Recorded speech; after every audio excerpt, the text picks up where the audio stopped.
Place Saint-Pierre, carrefour du monde en l'année sainte 1950. Au-dessus de la colonnade, le Vatican. À droite, à l'étage supérieur, les appartements privés de sa sainteté. Des pèlerins sont venus de toutes les parties du monde pour faire leur jubilé, d'abord à Saint-Pierre, puis dans les 3 autres basiliques majeures.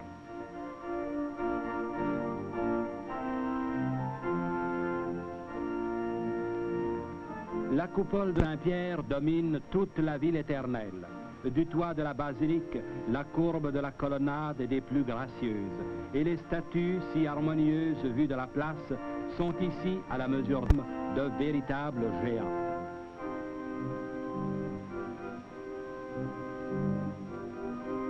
Un spectacle unique attend ceux qui ont le courage de grimper jusqu'au sommet de la coupole.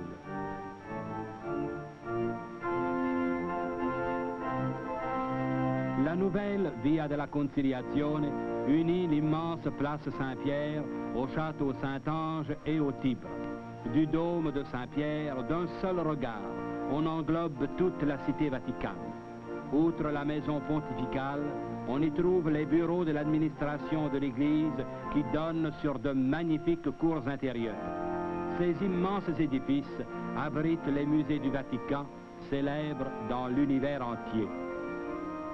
Avec sa gare à gauche, son palais du gouverneur où se fait l'administration temporelle, son poste puissant de radiodiffusion et de télévision, son observatoire astronomique, le petit État du Vatican est un pays autonome. Les jardins, traversés par des sentiers ombrés, ornés de statues et rafraîchis par des fontaines, complètent le domaine papal. Au fond des jardins, à droite, la pinacothèque qui a été construite pour abriter les peintures, les tapisseries célèbres des grands maîtres. Il y a toujours du monde à Saint-Pierre, mais il y a foule au jour d'audience générale. L'immense nef peut contenir jusqu'à 50 000 personnes. Les longues heures d'attente seront oubliées aux premières notes des trompettes d'argent annonçant l'arrivée du Saint-Père.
Le Saint-Père commence par saluer les nombreuses délégations venues des différents pays et leur adresse la parole la plupart du temps dans leurs langues respectives. Ces audiences publiques ont lieu dans Saint-Pierre 2 fois la semaine.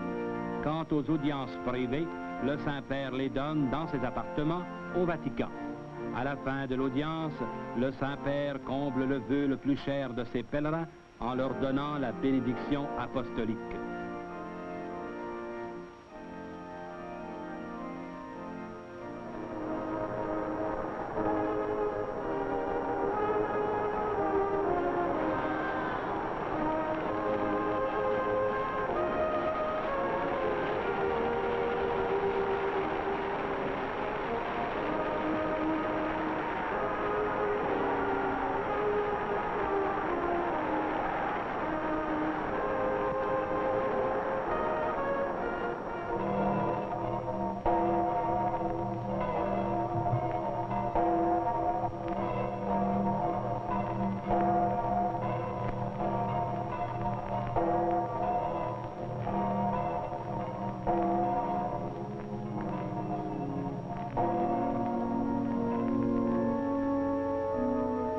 Saint-Pierre est la principale des églises de Rome. Les trois autres basiliques majeures sont Sainte-Marie Majeure, Saint-Jean de Latran et Saint-Paul hors les murs.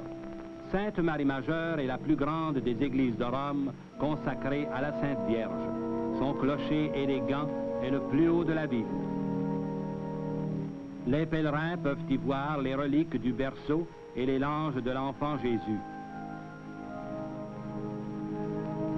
Les statues décorant la façade sont des chefs-d'œuvre qui font partie intégrante de l'architecture de la basilique.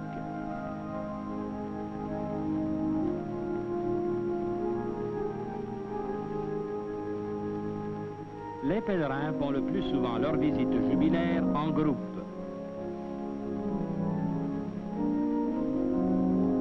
La troisième basilique patriarcale romaine est celle de Saint-Jean de Latran, cathédrale de Rome et du monde. Elle s'élève à gauche du palais de Latran, qui fut la résidence des papes pendant plusieurs siècles. Une colossale statue du Sauveur, entourée des docteurs de l'Église, domine le portique.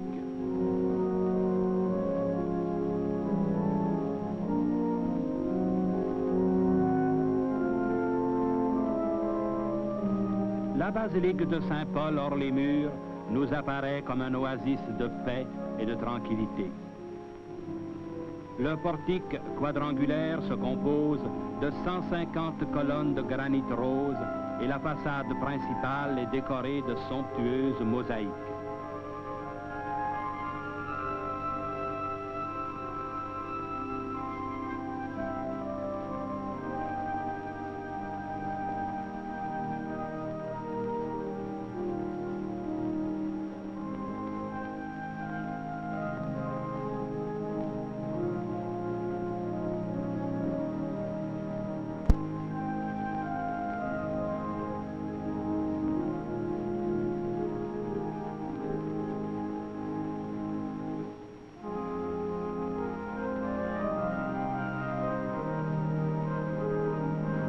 Comme dans leur vie, la statue de Saint-Pierre, toujours inséparable de celle de Saint-Paul.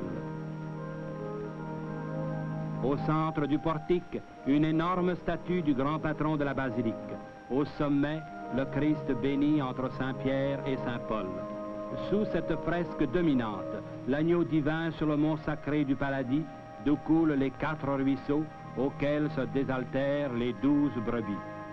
Entre les vitraux, les 4 grands prophètes, Isaïe, Daniel, Ézéchiel et Jérémie.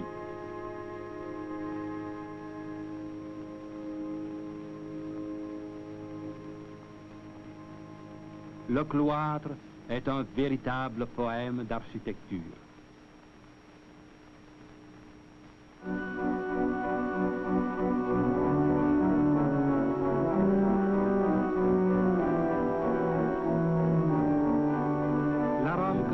Dans toute sa splendeur, s'accommode très bien du voisinage de la Rome antique. Le château Saint-Ange est l'un des plus célèbres monuments de Rome. Construit pour être un mausolée, il devint une forteresse. L'arc de Constantin qui voisine le Colisée est un des vestiges les mieux conservés de la Rome impériale.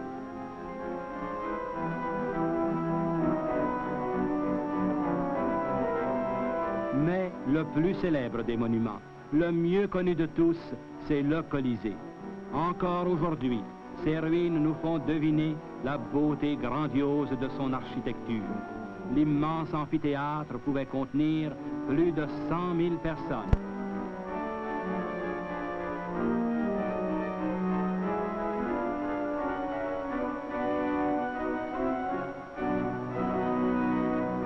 Ce pavé a plus de 2000 ans. Dans la Rome antique, le forum était le centre commercial, juridique et politique. Après la décadence, il ne resta que des ruines, témoins muets de la Rome païenne disparue.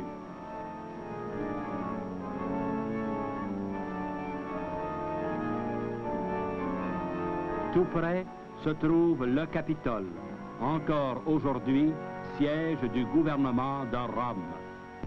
C'est de l'église de Lara Cheli, voisine du Capitole, que la veille du grand jour de la proclamation du dogme de l'Assomption, une très longue procession s'apprête à défiler jusqu'à Saint-Pierre de Rome. Il y a 1400 ans, Saint Grégoire le Grand transportait par les mêmes rues l'image de la Vierge surnommée Salus Populi Romani. C'était alors une Rome déserte qui ne comptait plus que 500 habitants. Aujourd'hui, des milliers de pèlerins escortent la même Vierge du centre de la Rome antique au Vatican, centre de la chrétienté.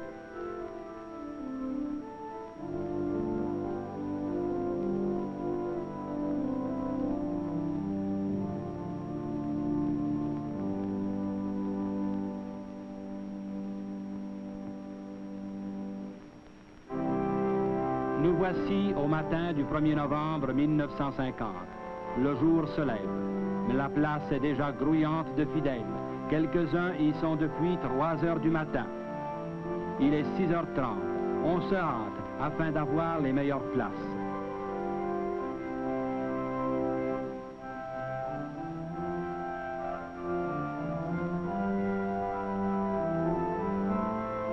Le soleil est encore très bas, mais on peut suivre sa marche sur l'obélisque.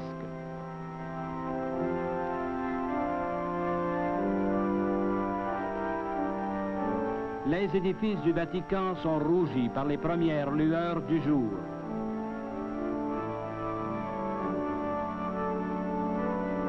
Depuis le petit jour, des ouvriers érigent sur le centre du parvis le trône du Saint-Père.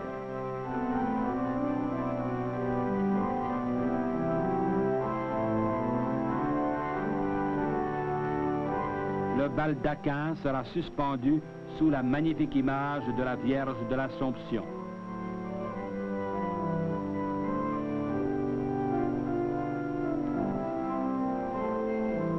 Dès 7h30, quelques invités d'honneur arrivent et sont escortés vers leur place réservée.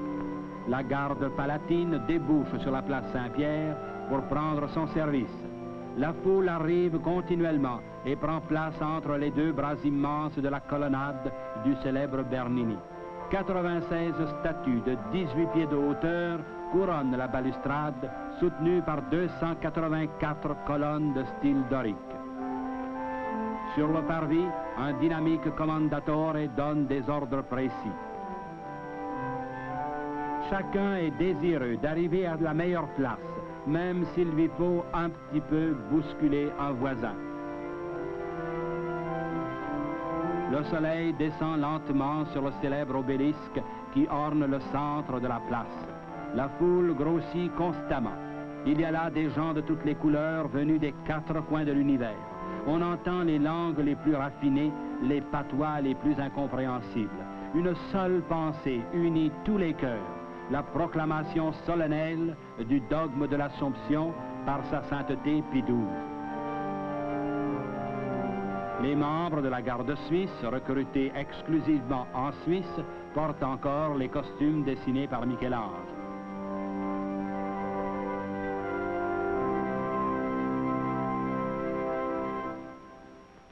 Les corps diplomatiques viennent en délégation officielle représenter leurs pays respectifs. La garde palatine, exclusivement honorifique, sert bénévolement le Saint-Père dans toutes les cérémonies solennelles.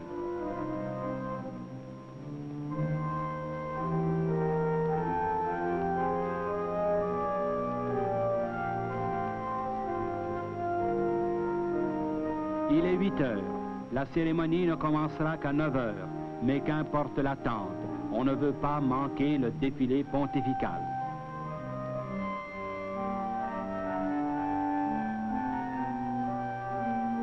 Même le toit de la colonnade sur laquelle on a aménagé des gradins regorge de spectateurs.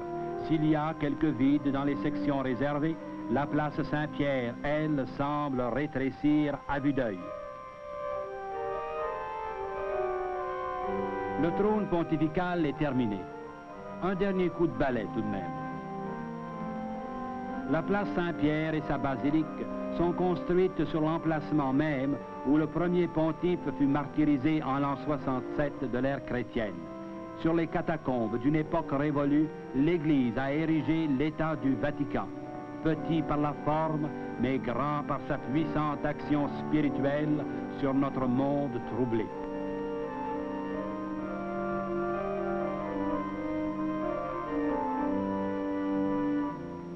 Les Espagnols sont venus nombreux à Rome et leur gouvernement s'est fait représenter par une importante délégation militaire.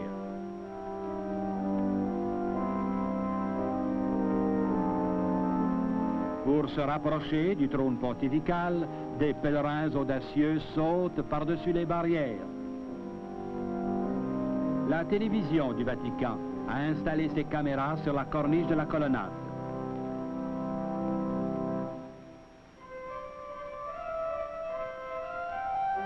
La Via della Conciliazione apporte un flot constant de fidèles. La journée est de plus en plus brillante et le soleil radieux touche déjà le pied de l'obélisque. Plus de 1,5 million de pèlerins attendent patiemment.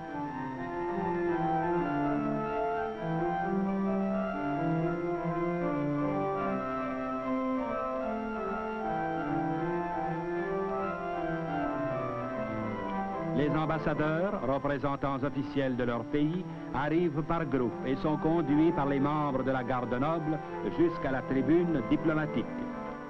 Signalons l'arrivée des honorables Onésime Gagnon et Camille Pouliot, les délégués officiels de la province de Québec. Les épouses des dignitaires portent sur leurs cheveux le traditionnel voile noir des dames romaines.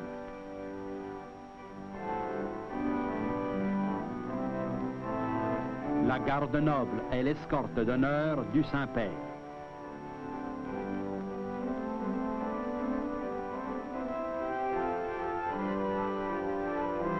Quelques chevaliers du Saint-Sépulcre dans le costume traditionnel de leur ordre. Tout le monde semble arriver. Mais quelle heure est-il?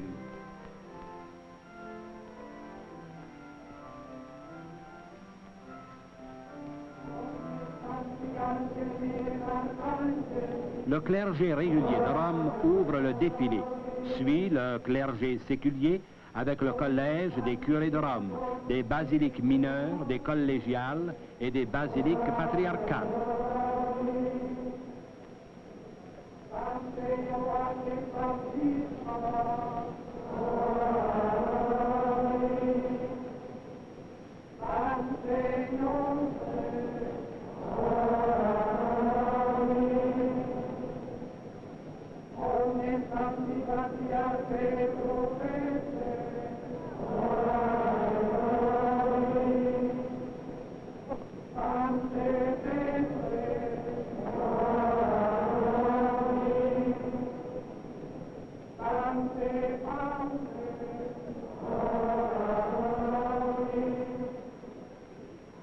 Non seulement la place Saint-Pierre est remplie, mais la Via della Conciliazione déborde jusqu'au Tibre.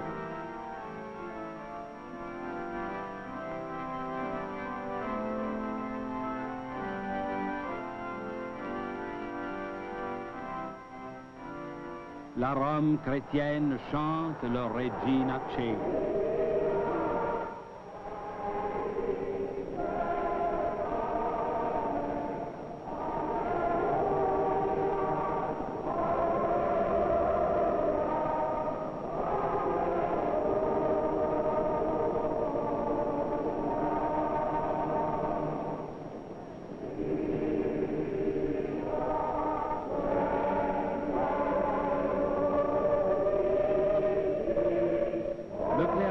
En surplis, prend sa place dans l'espace qui lui est réservé.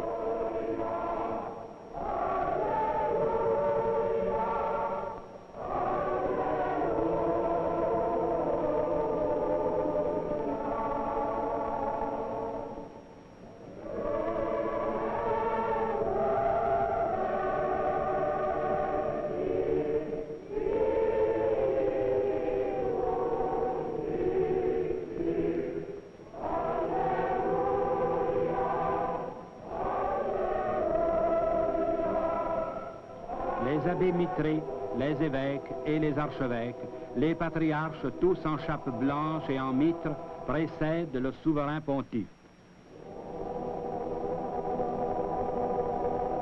Deux chapelains secrets, Porte l'un la tiare précieuse, l'autre la mitre précieuse dont se servira le Saint-Père.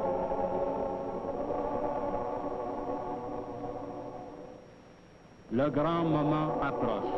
Le pape va paraître porté sur la sedia gestatoria.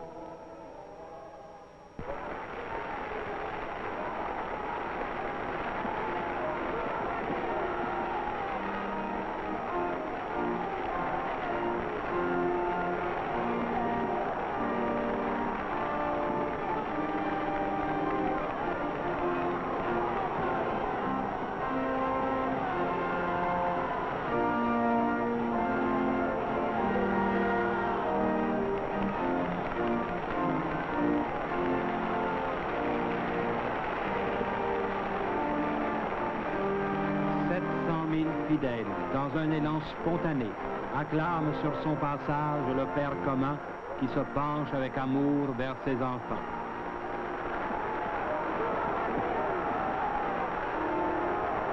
Douze sediari portent sur leurs solides épaules la sedia gestatoria.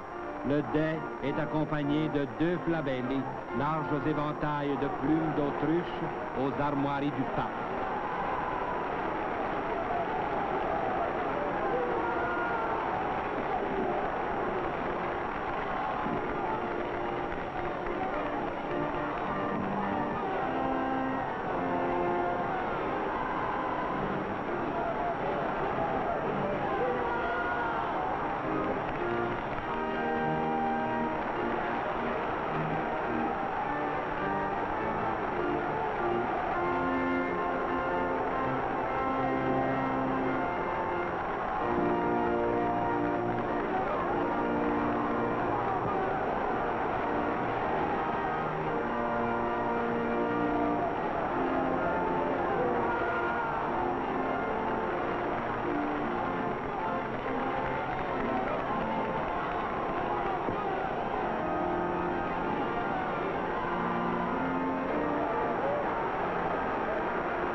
Les éminentissimes cardinaux vont présenter leur obédience au Saint-Père.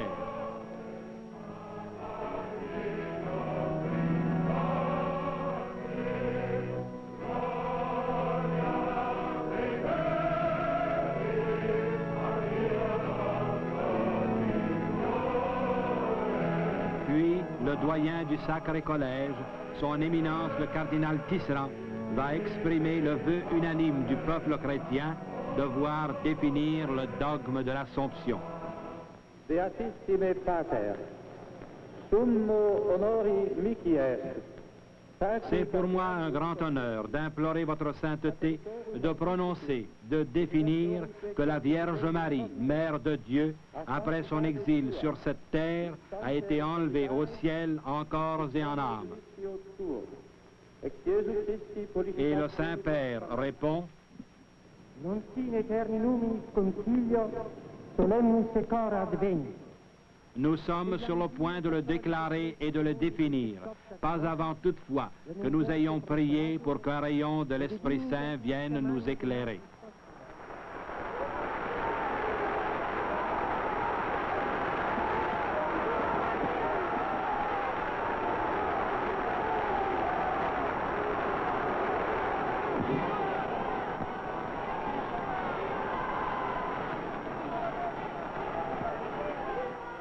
Veni Creator Spiritus.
porta fidelium, Sancti Spiritus illustratione docuisti, de nobis in ordine spiritu recta sapere, et Deus semper consolatione. Le Saint-Père va maintenant lire la bulle de la proclamation. Quoniam universa ecclesia, Nous proclamons, déclarons et définissons que c'est un dogme divinement révélé que Marie, l'Immaculée Mère de Dieu, toujours vierge, à la fin du cours de sa vie terrestre, a été élevée en âme et en corps à la gloire céleste. pronunciamus, declaramus et definimus, divinitus revelatum doma est, immaculatem Dei param semper virginem, expleto terrestris vitae cursu, quisse corpore et anima ad celestem gloriam assumptam.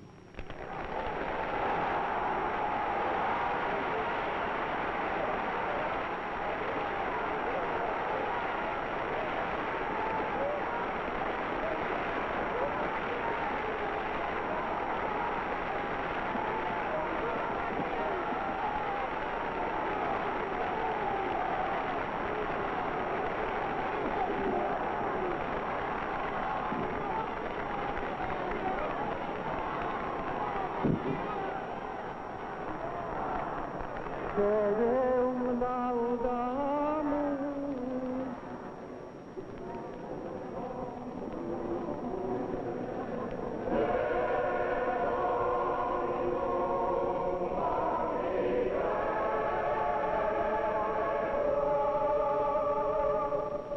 Le Saint-Père adresse la parole en italien à la multitude.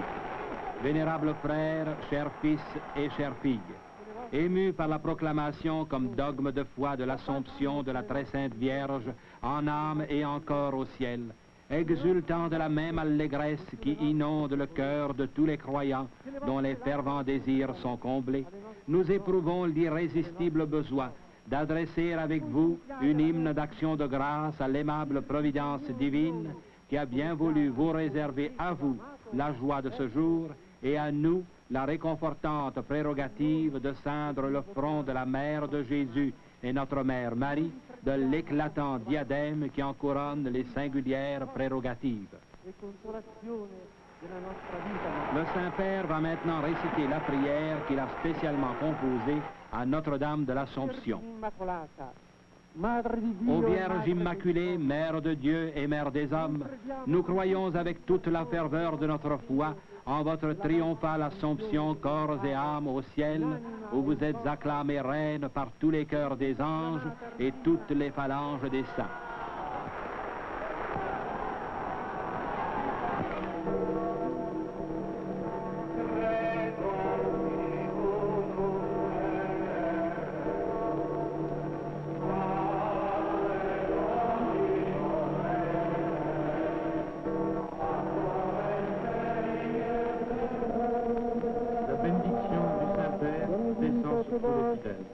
Omnipotens Deus, Pater, et Filius, et Spiritus Sanctus.